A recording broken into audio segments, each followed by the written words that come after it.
Am I the asshole here for not going back to my wife after she threatened to call the cops on me? My wife and I have a 6-month-old, and since she came back from the hospital, she completely changed. Before that, we were the perfect couple, never once argued, had a happy life. Her hatred for me was radiated from her every time that I was with her. I am not someone who likes to argue, and after tolerating a lot, 2 days ago, I snapped. We had a very heated argument that resulted in a screaming match. That is when she threatened to call the cops on me. I was just shell-shocked, and she kept screaming and shouting. When she had enough, she went to another room. I grabbed whatever I could think of and left. I don't want to go to jail. I don't want to go back. I hate my life. I lost everything. She wants me to come back and talk, but I am not going back ever. My mother-in-law came to me with my baby, and I refused to hold her because I knew if I did that, I would want to go back, and then my wife will call the cops on me. My mother-in-law wants me to just talk things out. She's making excuses for my wife. She's saying she never meant what she said, but I'm staying with my friend. He is supportive of me 100%, but he's saying that I am not being myself. I'm a little bit depressed because of all of this, but I am not crazy. Even my mother-in-law acknowledged that my wife did threaten to call the cops on me. There is no coming back from that, is there? H. Bernadette C. says, extreme personality change is a mental health emergency considering you have a helpless infant. Available Ask says, yes, PPD is real and sickness and health are in the vows usually. It's her first baby and she doesn't even realize it probably. Translator Rod says, and so what? If he does get falsely accused and ends up having his life ruined, at least he fulfilled his vows? Consistent Cheesecake says, well, you can't just abandon your child. It sounds like your wife might be having some kind of breakdown, like postpartum psychosis or something. If she's begging you to come home, is she willing to see a doctor? And Temporary Storm says, you say your wife isn't herself. Your friends say that you are not yourself. I think you both need to see doctors. You both need to be your best selves for your daughter, and it sounds like neither of you are in the mental space that you need to be to function, let alone raise your baby. Please, for your daughter's sake, what you've expressed here indicates that you are both seriously struggling. Please seek help. It's more common than you'd think, both for new moms and dads. Don't wait. This is serious stuff. Yeah, this is a pretty serious situation from the sounds of it. Both of these people's mental health is in the dumps. Whether they actually get help or just ignore the problem and continue to function, I'd say continuing to function and ignoring the problem is more common in real life. I don't like that, but I can understand why people do it. But the admirable thing for both of them will be to get help and fix themselves so they don't dump all that bullshit on their newborn who doesn't deserve that. Though to me, that relationship is donezo. Amicable co-parenting is the way forward for these guys. And now on to the update, titled, I ate a chocolate bar today for the first time in months. I stopped being able to eat solid food a few months ago after my depression started. I was finally able to eat a chocolate bar. It took me 15 minutes, but I finished it. I did it. St. Louis Bagels says, stupid question. Is a chocolate bar solid food? It melts in your mouth fairly easily. OP says, it had peanuts in it. Bus says, that's awesome. Way to make that step. Every step you take will bring you more confidence and help you in the long run. Keep it up. We believe in you. And now on to the final update. I did talk to her on the phone, and she can't seem to comprehend why I was so upset that she threatened to call the cops on me. It was like she couldn't wrap her head around the gravity of what she has done. She did apologize, but she still thinks I overreacted. As soon as I left, my eating disorder vanished. Then when I talked to her on the phone, the depression started settling again. I have filed for divorce. I have no clue what the divorce will look like, but one thing I know is that I will never feel safe with my wife again. Ever. Divorce is the right thing to do for the both of us. No Personality says, don't talk to her on the phone or in person without a lawyer present. Text her or email her that all communication must be through a lawyer going forward. She was already ready to make up shit to the cops about you, which means that she was full-on ready to ruin your life. Don't give her the chance to make shit up with no witnesses present to point out that she is full of shit. Agree, text only, but be cautious of what you text and take screenshots of every conversation. Sensuous Rika says, basically, threatening to call the cops during an argument, especially when no one's getting hurt or in actual danger, is a really bad move.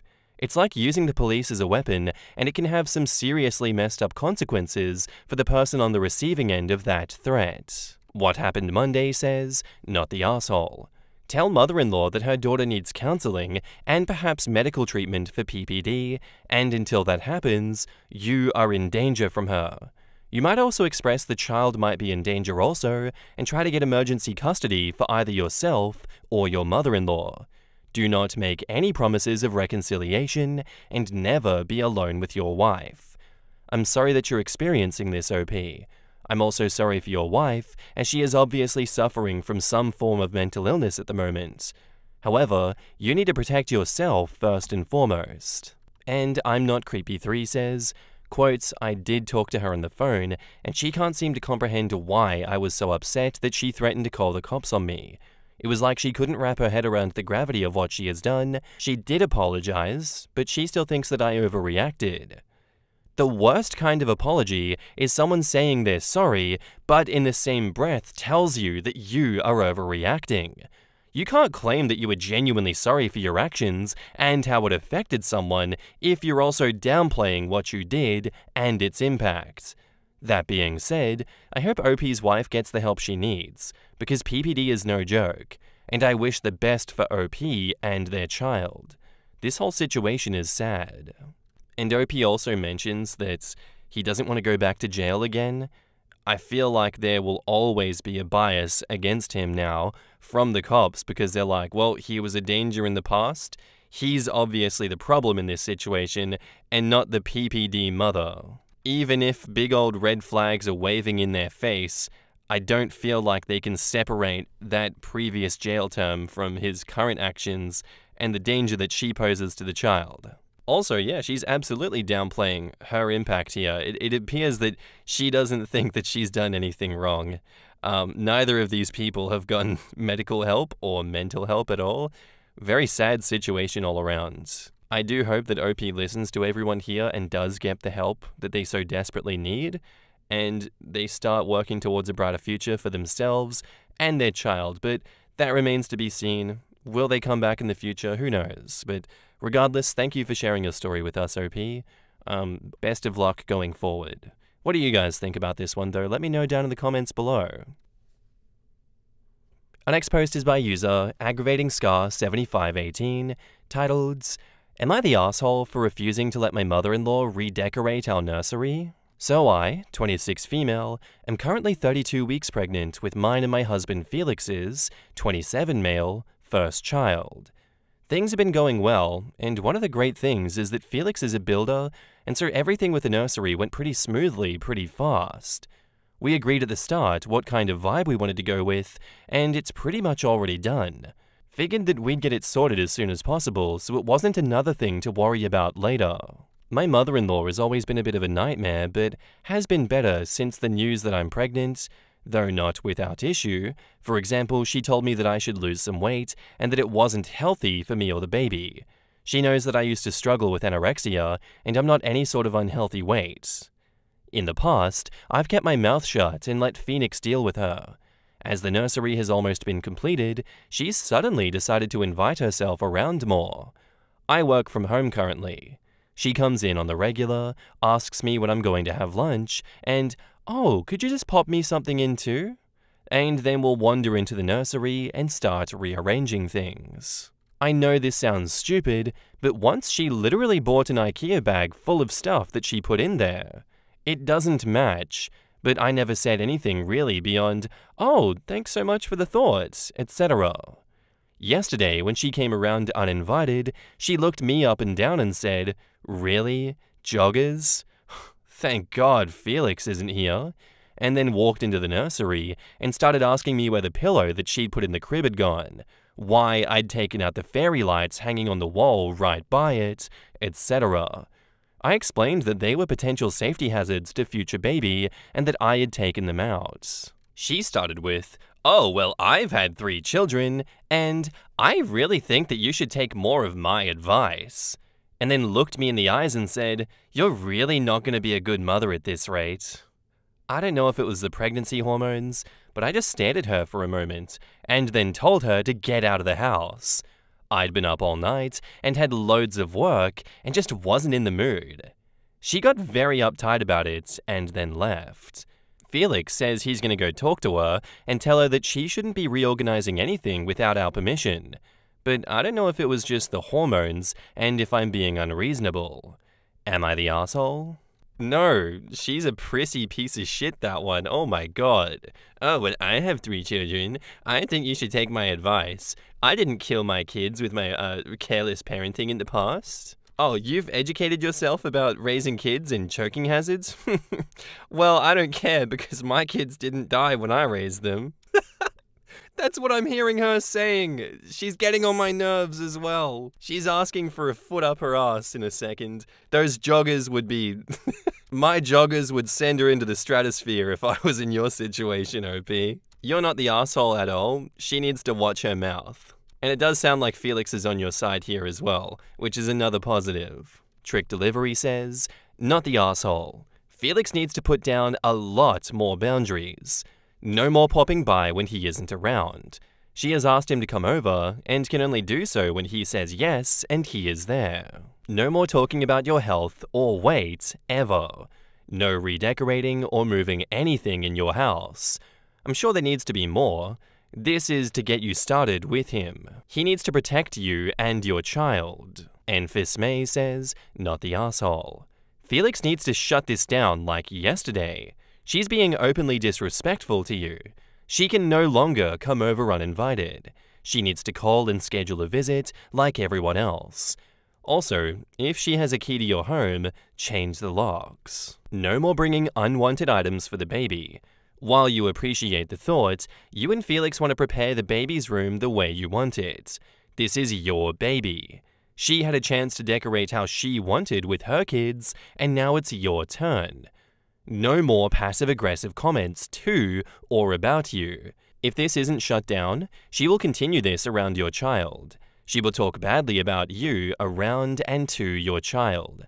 This is disrespectful to you and should immediately be stopped. Actions have consequences. If she breaks any boundary you and Felix have set, she won't see the baby for X amount of time.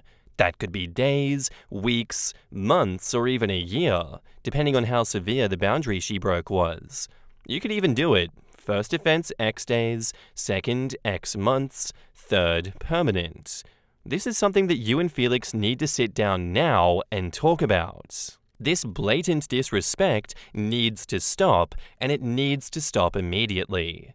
This can't continue, if for no other reason than your mental health. She knows you have an eating disorder and is deliberately using it against you. What is her end goal? For you to spiral so she can tell everyone that you're an unfit mother? That sounds psychotic. Lissa Bryan says, "The mother-in-law is trying to assert power. She's putting things in the baby's room to put her claim on it and turn it into her own territory. Her disparagement of OP as a mother is an attempt to set herself up as the expert that OP will have to obey. She's also trying to tear OP down with those comments about her weight, attacking vulnerable spots to try to make her more insecure and vulnerable to being shoved aside. Once these power games start, they rarely stop without hard boundaries and harsh consequences. OP needs to be prepared to cut off access to the baby, and the instant mother-in-law starts playing her little games, and only allowed unmonitored interaction after a lot of trust has been built up, because she will try to drive a wedge between that child and OP via snide comments and emotional manipulation. And now, onto the update. So Felix and I sat down and had a conversation about how to manage his mother going forwards. I told him everything that she had said to me, and he was adequately furious with her. He asked me exactly what I wanted done in the future so that she would understand where our boundaries are, and follow them. I told him that I'd rather him speak to her alone at first so that I wasn't immediately made out to be the bad guy. I acted on advice, and the locksmith has been called to change the locks on the house, and Felix has ordered us a Ring doorbell off Amazon with the assurance that I'll be able to put it in. He hates doing the electronics, but you know how it is, I'll leave him to it. And then he called up mother-in-law and organized a lunch date for today so they could have a talk between themselves. He got back in this afternoon, and as he walked into the door, smiled at me and went, "Sorted," and characteristically went to go and make himself a cup of tea. I got a message a few minutes later from her saying that she was very sorry for what she had said to me, that she was in the wrong. Only going to visit when invited, not going to go into the nursery anymore, and was going to respect the rules and boundaries that he and I set for our home life and for our child. And after, added that she was sorry for the comments that she'd made on my appearance. I'll believe it when I see it, but at least it's a good start. And we've all agreed to go for dinner at some point to talk about future expectations when the baby comes. I talked to Felix, and he said that she'd been offended at first, didn't believe that she'd done anything wrong, and he also specifically said that she hit with the spiel of, "Oh, I must be such an awful mother then," and he told me that he'd told her, "It's not about that. It's about you disrespecting my wife, our child, and our home. If you continue, you're not going to dream of being able to see your grandchild." She was apparently, and unsurprisingly, sulky, and he told her to apologize, and she said she would, and to her credit, did. Thank you all for your advice about how to handle things going forwards with the locks and everything. The amount of support was crazy, but I can't thank you all enough. I feel so much calmer about the situation. I don't know if she's going to stick to what she said going forwards, but at least boundaries have been set, and I know that Felix has my back. On a lighter note to end, I asked if he had anything that he wanted to say to the people who commented, and he said, "Can you add that photo of me in Florida?" Felix, that's not even slightly relevant. Shame. What do you want for tea? Thank you. I love Felix. That's so funny. What do you want to say to everyone? Chuck in that photo of me in Florida, eh? What do you want for tea? I want to marry Felix now. What the hell? Stop hogging him, OP. Pegging Pinhead says, "Well, now I want to see Felix in Florida." And OP says, "I told him this, and he replied, I know what the people want." Edit. I'll describe the photo, and hopefully somewhat satiate the people. It was when we were in the Florida Keys, and he's sitting in a comically large yellow wooden beach chair, think 3 times the normal size of one. He's got relatively short, wavy brown hair, and he's holding up a red spade in one hand and giving the thumbs up with the other, and has this stupidly goofy grin on his face. He just finished making a sandcastle, which is somewhat visible in the background, and had sat down to have a rest. Bless him. He also told me to add that he looks really fit, so do with that what you will. LLC 4269 says, "Felix rocks. Hopefully your mother-in-law is serious and respects boundaries. I want to be a grandmother so much, and while I don't have any yet, Reddit has been an excellent tool in showing me what kind of mother-in-law and grandmother to not be ever. Also, that bullshit about how she's raised 3 children and knows better than you about what endangers babies? That's what my mother-in-law said, and insisted on laying my baby boy on his stomach. I was very ill with a medical emergency after his birth and was unable to care for him for 2 months. I begged her to not put him on his stomach, as research was showing that could contribute to SIDS, and they were starting to really push that education-wise. She insisted that she was put on her tummy, and all of her children were put on their tummy, and it would be fine. And I honestly was too sick to keep badgering her about it. Oh my god. Oh. Trigger warning, I'm sorry guys. Yeah, trigger warning for this one, this hits me. And then when I could take care of him again, he would not sleep any other way ever. And guess what? He died of SIDS at almost 4 months. This was 21 years ago, so we've worked through it all, and she was highly traumatized, as was my father-in-law, because they were out for dinner, and he is the one who actually laid him down, and felt terrible. I hated my in-laws for a minute, but she was suicidal, and I knew that it wasn't something they intended. Plus, I do care about them very much and love them. And since nobody really knows what causes SIDS, and he had some other health conditions happening that the medical examiner could not say did not contribute to his death, I chose not to blame her. But it still took a long time to completely get over my complicated feelings towards her, because it's as devastating as you think it's going to be. Listen to your gut, mama. We are given instincts for a reason.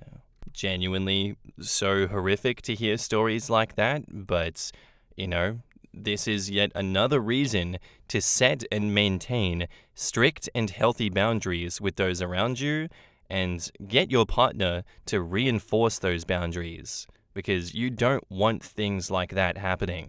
This mother-in-law in OP's story saying, well, my kids never died of choking hazards, could very well kill her grandchild who will choke to death on a choking hazard. That's why you have to be so strict with these people, because they are ignorant. They say, it didn't happen to me, therefore I am immune to it. And look what happens when reality punches them in the face. Much like that last story that I just read in the comments, where she was traumatized and she was suicidal. When you live in ignorance, you open yourself up to realities like that. And then they can't handle living with the consequences of their own actions. Obviously, she didn't log off of life, but if you don't set and maintain those boundaries, you don't get your partner to reinforce them, because obviously she couldn't, she was too sick.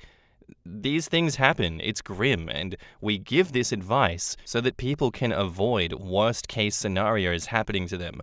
Obviously, anything can happen on the spectrum of, the child being born to being abused by the mother-in-law. Who knows? There's so many different things that can happen on the way to SIDS. But, we want to stop that from happening. Thank you for sharing your story with us, OP. I very much appreciate it, and I'm glad that boundaries are being set. Felix sounds like an angel. Please give him a kiss for me, because I can't do it, and I am so sad that I can't. What did you guys think of this one? Let me know in the comments down below. Anyway, guys, that's where I'm going to end today's episode. I do hope you enjoyed. If you did, let me know what you thought of it in the comments down below, and I'll see you in the next one. Bye.